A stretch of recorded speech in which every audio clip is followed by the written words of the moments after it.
On mountains, in deserts, in forests and by the sea, in high temperatures and in low temperatures, humans have learnt how to live in every place on Earth. Today, most of us live in urban areas. Around 50% of the world's population live in a city. However, in many places, traditional rural life continues in the same way as it has for hundreds of years.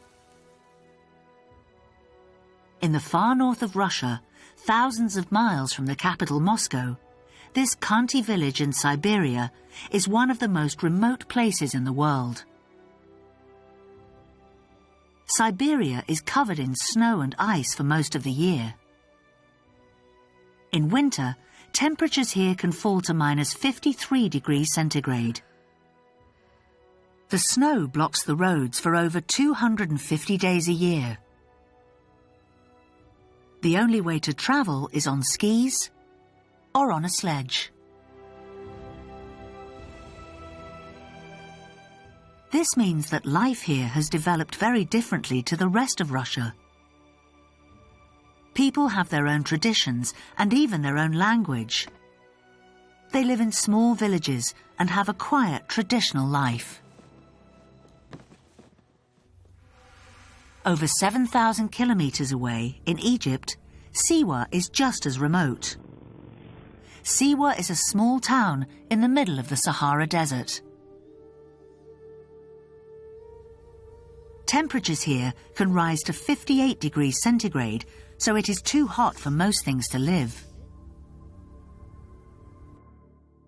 However, Siwa is built on an oasis, a series of lakes, which means that people can live here.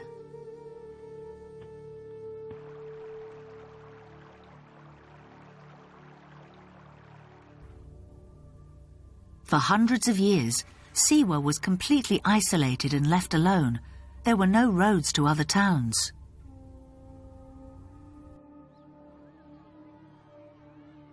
This means that, like in Siberia, Siwa has its own language and traditions. Most people use donkeys instead of cars.